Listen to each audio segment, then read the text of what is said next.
ചോദിക്കാനുള്ള ഈ ജോർജ് എന്ന തന്തയെ പറ്റിയാണ്. താനൊക്കെ എന്തൊരു തന്തയാണോ? തനിക്കൊക്കെ എങ്ങനെ തന്തയാണെന്ന് തന്നെ പറയാൻ പറ്റും. കാരണം ഞാനും ഒരു തന്ത തന്നെയാണ്. അതുകൊണ്ട് തന്നെയാണ് ഇങ്ങനെയൊക്കെ പറയുന്നത്. ഹാപ്പി ബർത്ത്ഡേ ഡിയർ ഷാഫിക്ക എന്ന് പറഞ്ഞുകൊണ്ട് ചിത്രം സഹിതം പങ്കുവെച്ചുകൊണ്ട് ഒരു പോസ്റ്റ് സോഷ്യൽ മീഡിയ കംപ്ലീറ്റും നിറഞ്ഞു കവിയുന്നുണ്ട്. ആരുടെ പോസ്റ്റ് എന്നുള്ളതൊക്കെ മനസ്സിലായിട്ടുണ്ടാവണം. അതായത് രാഹുൽ മാക്കൂട്ടത്തെ ഒതുക്കി ഇല്ലാതാക്കാനായിട്ട് ഇറങ്ങിയ SSP വലിയൊരു കോക്കസ്, അതിൻ്റെ മുന്നണി പോരാളികളായിട്ട് രംഗപ്രവേശനം ചെയ്തിരുന്ന കുറേ സ്ത്രീകളുണ്ട്. ആ സ്ത്രീകളിൽ ഏറ്റവും ആദ്യം വെടിപൊട്ടിച്ചുകൊണ്ട് രംഗത്തേക്ക് വന്ന ഒരു നടി എന്ന് പറയുന്ന റിനി ജോർജ് ഇന്നലെ ഷാഫി എന്ന് പറഞ്ഞാൽ നമ്മുടെ ഷാഫി പറമ്പലിന്, വടകര MP ഷാഫി പറമ്പലിന് ഹാപ്പി ബർത്ത്ഡേ ഷാഫിക്ക ഡിയർ ഷാഫിക്ക എന്നൊക്കെ പറഞ്ഞുകൊണ്ട് ലവ് ഒക്കെ വെച്ചുകൊണ്ട് ഒരു മെസ്സേജ് പാസ് ചെയ്തിട്ടുണ്ട്. ഇതിൻ്റെ ദൂരവ്യാപകമായ പ്രത്യാഘാതം എത്രമാത്രം ഉണ്ടെന്നുള്ളത് നമ്മൾ പൊതുസമൂഹം ഒന്ന് അറിയുന്നതിന് വേണ്ടിയിട്ടാണ് ഈ വീഡിയോയിൽ വന്നിരിക്കുന്നത്. രാഹുൽ മാക്കൂട്ടത്തെ ഒതുക്കി ഇല്ലാതാക്കാനായിട്ട് ഇങ്ങനെ കുറച്ച് സ്ത്രീകൾ പഠിച്ച പണി 18 ഫൈറ്റ് നോക്കി. അവർ കുറച്ച് മുന്നണി പോരാളികളാണെന്നുള്ളത് നമുക്കറിയാമായിരുന്നു. അതിൽ ഒന്നാം സ്ഥാനത്താണ് ഈ റിനി എന്ന നടി, രണ്ടാമത് MA ഷഹനാസ്, മൂന്നാമത് ലക്ഷ്മി പത്മ, നാലാമത് ഹണി ഭാസ്കരൻ, അഞ്ചാമത് സൗമ്യ സരിൻ. ഇത്രയും പേരാണ് രംഗത്ത് തന്നെ നിന്നോട്ട് കളിച്ചത്. പിന്നെ ബാക്ക്ഗ്രൗണ്ടിൽ കുറേ പേര് നിന്ന് കളിക്കുന്നുണ്ട്. അത് ആരൊക്കെയാണെന്നുള്ളത് ഏകദേശം പൊതുസമൂഹമൊക്കെ അറിഞ്ഞിട്ടുണ്ട്. എന്താണെങ്കിലും ശരി, ഇവരൊരു 4-5 മാസം കിടന്നുകൊണ്ട് പണിയെടുത്ത് അവസാനം ഹൈക്കോടതി വരെയും ഇവരുടെ എല്ലാ ആർഗ്യുമെൻറ്റുകളും തള്ളി പുറത്തേക്കിട്ടതോടുകൂടി പലരും മാളത്തിൽ ഒളിക്കുകയും പലരും കാലിളകി ഓടുകയും പല രീതിയിലുള്ള ആക്രോശങ്ങളുമായിട്ടൊക്കെ നടക്കുമ്പോൾ ഈ കഴിഞ്ഞ ദിവസമാണ് ഈ ഒരു സംഭവം ഉണ്ടായിരിക്കുന്നത്. അതായത് രാഹുൽ മാക്കൂട്ടത്തിന് ക്ലീൻ ചീട്ട് നൽകുന്ന രീതിയിലുള്ള ഹൈക്കോടതി വിധി വന്നതിൻ്റെ തൊട്ട് പുറകെ അടുത്ത വെടിയുമായിട്ട് വീണ്ടും രംഗപ്രവേശനം ചെയ്തിരിക്കുകയാണ് ഈ റിനി ജോർജ് എന്ന സ്ത്രീ. എനിക്ക് ചോദിക്കാനുള്ള ഈ ജോർജ് എന്ന തന്തയെ പറ്റിയാണ്. താനൊക്കെ എന്തൊരു തന്തയാണോ? അങ്ങനെ തന്നെ ചോദിക്കാതിരിക്കാൻ പറ്റില്ല. തൻ്റെ മകള് കാട്ടിക്കൂട്ടുന്ന ഈ അശ്ലീല ആഭാസത്തരം ഈ ലോകം മൊത്തം നാറ്റിച്ചുകൊണ്ടിരുന്നിട്ടും തനിക്കൊക്കെ എങ്ങനെ തന്തയാണെന്ന് തന്നെ പറയാൻ പറ്റും. ആ രാഹുൽ മാക്കൂട്ടമായിട്ട് പരിചയപ്പെട്ട് 24 മണിക്കൂറിനുള്ളിൽ തനിക്കെതിരെ മോശമായിട്ടുള്ള ഒരു അപ്രോച്ച്മെൻറ്റ് ഉണ്ടായി കഴിഞ്ഞപ്പോഴത്തേക്ക് ആ വ്യക്തിയായിട്ട് യാതൊരു കോണ്ടാക്റ്റും ഇല്ലയെന്ന് പറയുകയും പിന്നെ പരിചയപ്പെട്ട മാസങ്ങൾ കഴിഞ്ഞ് പാതിരാത്രിയിൽ പോലും കൂടെ ചാറ്റിങ് നടത്തുകയും വീഡിയോ കോളിൽ ഓഡിയോ കോളിലൊക്കെ വിളിക്കുകയും ടെലഗ്രാം സീക്രട്ട് ചാറ്റിന് വരണമെന്ന് പാതിരാത്രി സമയത്ത് പറയുകയും ചെയ്ത തൻ്റെ മകളുടെ സർവ്വ ഡീറ്റെയിൽസ് സോഷ്യൽ മീഡിയ എവിഡൻസ് സഹിതം പുറത്തേക്ക് വിട്ടിട്ട് തനിക്കൊന്നും കമാന്നൊരക്ഷരം മിണ്ടാനില്ലാത്ത തൻ്റെ മകള് രാഹുൽ മാക്കൂട്ടത്തിനെതിരെയുള്ള സകല അംഗവും മുറുകി ഫൈറ്റ് മടുത്തു കഴിഞ്ഞ് കഴിഞ്ഞപ്പോഴത്തേക്ക് ഇനി ഷാഫിക്ക് പിന്നാലെ പാഞ്ഞിട്ടുണ്ട്.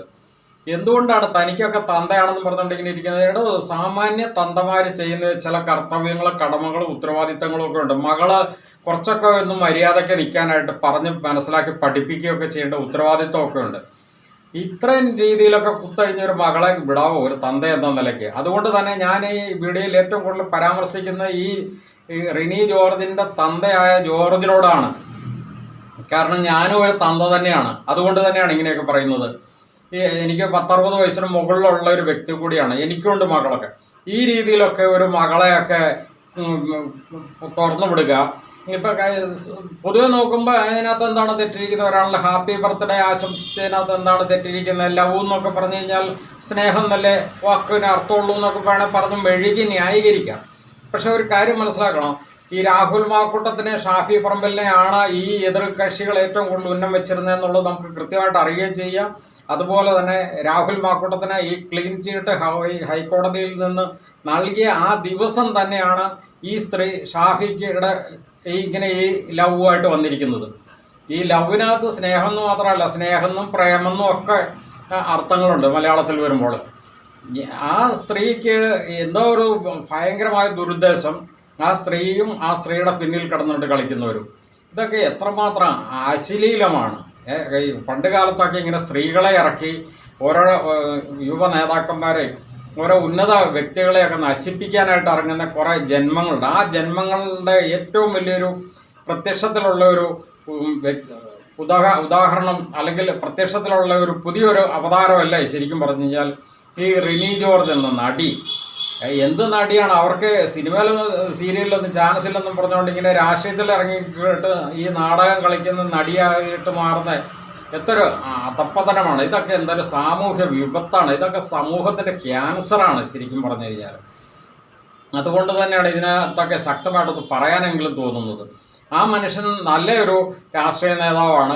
കേരള സമൂഹം ഉറ്റുനോക്കുന്നത് അത് ഇന്ന രാഷ്ട്രീയ പാർട്ടി എന്നല്ല, പല രാഷ്ട്രീയ പാർട്ടിയിലെ പല നേതാക്കന്മാരും നമുക്കറിയാം. പലരും പല രീതിയിലാണ് വളർന്നു വരുന്നത്. ചിലർ നല്ല കഷ്ടപ്പെട്ട് നല്ല പൊതുസമൂഹത്തിൻ്റെ അടുത്ത് ഇറങ്ങി സമരം ചെയ്ത് ശക്തമായിട്ട് സാമൂഹ്യ വിപത്തുകൾക്കെതിരെ പ്രതികരിച്ച് പൊതുസമൂഹത്തിൻ്റെ നന്മയ്ക്ക് വേണ്ടിയിട്ട് പ്രവർത്തിച്ച് കയറി വരുന്ന നേതാക്കന്മാർ.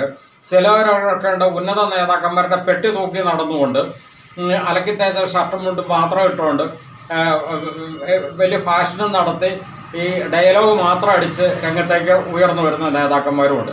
പക്ഷേ ഇതിനകത്ത് നമ്മൾ മനസ്സിലാക്കുന്നത് ഈ ഷാഫി പറമ്പിൽ, രാഹുൽ മാക്കൂട്ടം അതുപോലുള്ള വ്യക്തിത്വങ്ങളൊക്കെ നാളെ ശരിക്കും കഷ്ടപ്പെട്ട് തന്നെ കയറി വരുന്ന രാഷ്ട്രീയ നേതാക്കന്മാർ തന്നെയാണ്. എല്ലാ പാർട്ടിയിലും ഉണ്ട് അങ്ങനെ കുറച്ച് നേതാക്കന്മാർ, ഇല്ലയെന്നൊന്നും പറയുന്നില്ല.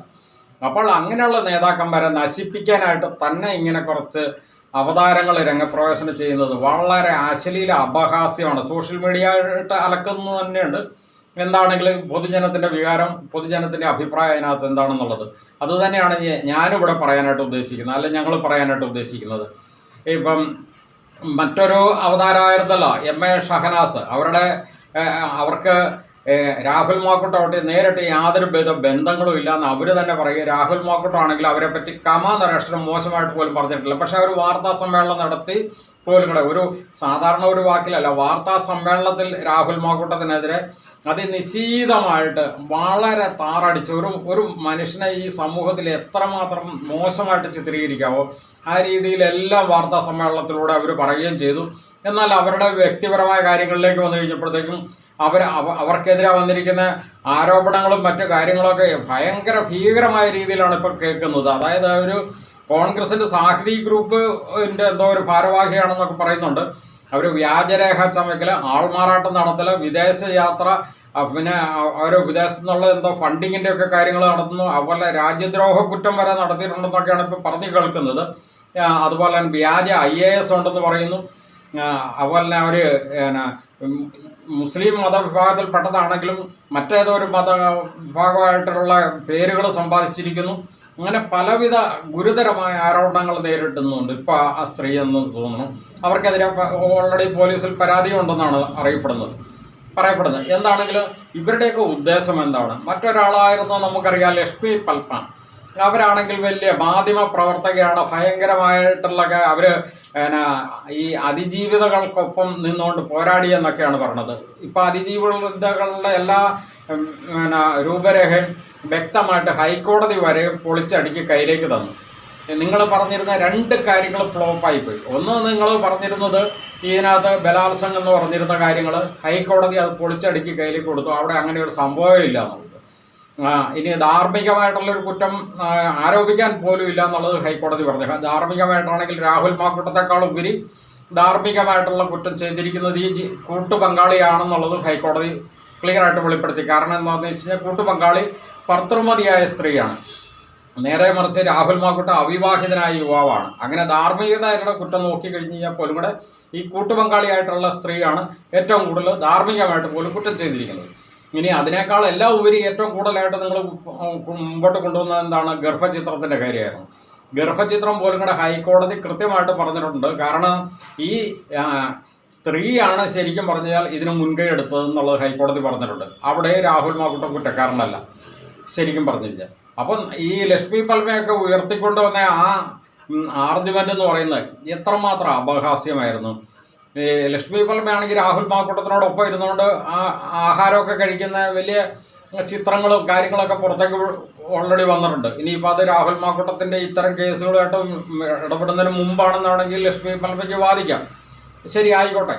അങ്ങനെയാണെങ്കിൽ തന്നെ ഈ ലക്ഷ്മി പൽമയൊക്കെ ഇതിൽ നിന്നൊക്കെ ടോട്ടൽ നോക്കുമ്പോൾ എന്താണ്, നിങ്ങളൊക്കെ വളരെയധികം രാഹുൽ മാക്കൂട്ടത്തെ ആഗ്രഹിച്ചിരുന്നു. ഇപ്പോൾ റിനി ജോർജ് ആണെങ്കിൽ പോലും പാതിരാത്രി ചാറ്റ് ചെയ്തിരുന്നതായിട്ടുള്ള രേഖകൾ പുറത്തു വന്നിരിക്കുന്നു. ഷഹനാസിന് ആണെങ്കിൽ ഷഹനാസ് പറഞ്ഞു, എനിക്ക് 2020 രാഹുൽ മാക്കൂട്ടത്തിൽ നിന്ന് തന്നെ മോശമായിട്ടുള്ള ഒരു അപ്രോച്ച്മെൻറ്റ് പോലെ തോന്നിച്ചതെന്നൊക്കെ പറഞ്ഞതിന് ശേഷം 2024 പോലും കൂടെ നിലമ്പൂർ ബൈ ഇലക്ഷൻ നടക്കുന്ന സമയത്ത് അവിടെ ഇലക്ഷൻ കമ്മിറ്റി ഓഫീസിൽ ഷഹനാസ് രാഹുൽ മാക്കൂട്ടത്തിനെ തേടി ചെല്ലും. രാഹുൽ മാക്കൂട്ടം അവിടെ ഇല്ലായിരുന്നു. തൊട്ടടുത്ത കടയിൽ രാഷ്ട്രീയ പ്രവർത്തകരുമായിട്ട് ചർച്ച ചെയ്യുന്നതിനിടയ്ക്ക് അവിടെ ചെന്നിരുന്ന് കുശലം പറയുകയും ഒക്കെ ചെയ്തിരുന്ന ഷഹനാസിൻ്റെ ചിത്രം വീഡിയോസ് ഇതിപ്പോൾ പുറത്തു വന്നിട്ടുണ്ട്. അപ്പം അങ്ങനെയാണെങ്കിൽ ഷഹനാസൊക്കെ പറഞ്ഞത് എത്ര പച്ച കള്ളമാണ്. ലക്ഷ്മികളുടെ ആണെങ്കിൽ ഈ രാഹുൽ മാക്കൂട്ടത്തിനെതിരെ ഇത്രയും വലിയ ആരോപണം ഉന്നയിക്കുന്ന രാഹുൽ മാക്കൂട്ടത്തിനോടൊപ്പം പോയിരുന്നുണ്ട്, ആഹാരം കഴിക്കുകയും വളരെ സന്തോഷവതിയൊക്കെ ആയിട്ട് ഒക്കെ നോക്കി. അപ്പം നിങ്ങളുടെയൊക്കെ ഉള്ളിൻ്റെ ഉള്ളിൽ ശരിക്കും ഈ മനുഷ്യനോട് നിങ്ങൾക്ക് ഒന്നെങ്കിൽ അമിതമായ പ്രേമമോ കാമമോ ഉണ്ടായിരുന്നു. അത് സാധിക്കാതെ വന്നു കഴിഞ്ഞപ്പോഴുള്ള ശരിക്കും പറഞ്ഞു കഴിഞ്ഞാൽ ഒരു വൈരാഗ്യം അങ്ങനെ തന്നെ പറയാം. അതല്ലേ നിങ്ങൾ കാട്ടിക്കൂട്ടുന്നത്. ഇനി മറ്റൊരാളാണ് ഹണി ഭാസ്കരൻ എന്ന് പറയുന്നത്. അവർ എഴുത്തുകാരിയാണ്. അവർക്ക് ഏതോ ഇമോജി അയച്ചു എന്ന് മാത്രമേ അവർക്ക് വന്നിട്ടുള്ളൂ. ആ ഇമോജിയുടെ പേരിൽ പോലും കൂടെ അവർ രാഹുൽ മാക്കൂട്ടത്തിനെതിരെ അങ്ങോട്ട് ആക്രോശിക്കാൻ തുടങ്ങിയിരിക്കുകയാണ്. എന്ത് ഇതാണ് ശരിക്കും പറഞ്ഞു കഴിഞ്ഞാൽ. നിങ്ങൾക്ക് അങ്ങോട്ട് മെസ്സേജ് അയക്കാം, ആ മനുഷ്യനെ പല രീതിയിലും നിങ്ങൾക്ക് ചൂഷണം ചെയ്യാനായിട്ട് നിങ്ങൾക്ക് ശ്രമിക്കാം. അതിനെന്തെങ്കിലും റിപ്ലൈ തന്നു, ആ റിപ്ലൈയുടെ പേരിൽ നിങ്ങൾ ആ മനുഷ്യനെ പാറടിച്ച് ഇല്ലാണ്ടാക്കാനായിട്ട് ശ്രമിക്കുന്നു. ഇതിലകത്തൊക്കെ നിങ്ങളുടെയൊക്കെ അജണ്ട എന്താണ്? ഇതൊക്കെ സാമാന്യ ജനത്തിന് മനസ്സിലാകുന്നില്ല. നിങ്ങളുടെയൊക്കെ വ്യക്തിപരമായിട്ടുള്ള കാര്യങ്ങൾ സോഷ്യൽ മീഡിയ എടുത്തിട്ട് അലക്കുന്നില്ലേ? നിങ്ങളൊക്കെ ഡൈവോഴ്സാണ്, നിങ്ങൾക്ക് ചിലപ്പോൾ വേറെ ഭർത്താക്കന്മാരെ കിട്ടാനുള്ള ഒരു ആഗ്രഹം കൊണ്ടൊക്കെ ആയിരിക്കാം ചിലപ്പോൾ ഇത് ചെയ്യുന്നത്. അങ്ങനെ ഉണ്ടെങ്കിൽ അതിന് താല്പര്യം ഉണ്ടെങ്കിൽ നേരിട്ട് അതൊക്കെ ചോദിച്ച് സമ്മതം മേടിക്കുക. അതല്ലാതെ ഈ സോഷ്യൽ മീഡിയ കൊണ്ടിട്ടുണ്ട് അലക്കി നാറ്റിക്കുക എന്നൊക്കെ പറഞ്ഞു കഴിഞ്ഞാൽ അതൊക്കെ തികഞ്ഞ ഒരു അളിഞ്ഞ അശ്ലീല ആഭാസ നാടകം എന്ന് മാത്രമേ പറയാനുള്ളൂ. ഇവരുടെ എല്ലാം ലീഡറായിട്ട് ഒരാളുണ്ട്, സൗമ്യ സരി. അവർക്കാണെങ്കിൽ ഈ രാഹുൽ മാക്കൂട്ടത്തിനോടുള്ള സിമ്പതിയേക്കാൾ ഉപരി അല്ലെങ്കിൽ രാഹുൽ മാക്കൂട്ടത്തിനോടുള്ള കലിപ്പെന്ന് പറയുന്നത് അവരുടെ ഭർത്താവിനെ പാലക്കാട് രാഹുൽ മാക്കൂട്ടം തോൽപ്പിച്ചു. അതിൻ്റെ ഒരു കലിപ്പ് പി സരിൻ തീർക്കുന്നത് അതിനുള്ള ഭാര്യനെ വെച്ചുകൊണ്ടോ അല്ലെങ്കിൽ ആ ഭാര്യനെ ഓർഗനൈസ് ചെയ്യിച്ചുകൊണ്ടോ ഇങ്ങനെ കുറേ സ്ത്രീകളെയൊക്കെ ഇറക്കി നശിപ്പിച്ച് നാറ്റിക്കുക എന്നുള്ളത് എത്ര അപഹാസ്യമാണ്. ഇതിനകത്ത് വ്യക്തിത്വം എന്നൊന്നുമില്ല. നിങ്ങളൊക്കെ വലിയ സാഹിത്യകാരെ എഴുത്തുകാര് അത് ഇതെന്നൊക്കെ പറയുന്നുണ്ടല്ലോ. പക്ഷേ സാമാന്യ ബോധമുള്ള വെറും 1% ബോധമുള്ള മനുഷ്യന് ബോധ്യമാകുന്ന രീതിയിലാണോ നിങ്ങളുടെയൊക്കെ പ്രവർത്തനം എന്നുള്ളത് മാത്രമാണ് ഇവിടെ ചോദിക്കുന്നത്. ഇനിയിപ്പോൾ ഷാഫിയുടെ പുറകെ കൂടുന്നുണ്ടോ എന്ന് ഇപ്പോൾ സംശയമുണ്ട്. പൊതുസമൂഹം അത് വളരെ ഗൗരവത്തിലാണ് കാണുന്നത്. കാരണം ഈ ഒരു സാഹചര്യത്തിൽ അവിടെ ബർത്ത്ഡേ സ്നേഹവും പങ്കുവെച്ചുകൊണ്ടൊക്കെ ചെല്ലുന്ന നിങ്ങളുടെയൊക്കെ ഉദ്ദേശം ശരിക്കും പറഞ്ഞു കഴിഞ്ഞാൽ ഒരു വലിയൊരു വെടിമരുന്ന് ശാല വീട്ടിൽ സൂക്ഷിക്കുന്നതിന് തുല്യമായിട്ടെന്നവണ്ണമാണ് ഇപ്പോൾ ഷാഫിയോ അല്ലെങ്കിൽ ഷാഫിനെ അനുകൂലിക്കുന്ന ഈ പൊതുസമൂഹം കാണുന്നത്.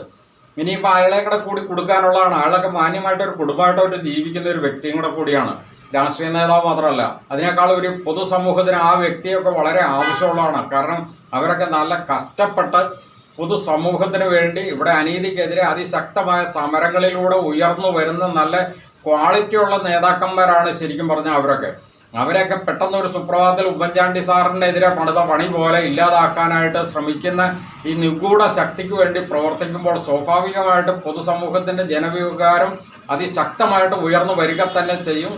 ഇതൊന്ന് പറയാൻ വേണ്ടിയിട്ടാണ് ഈ വീഡിയോയിൽ വന്നത്. എല്ലാവർക്കും നന്ദി.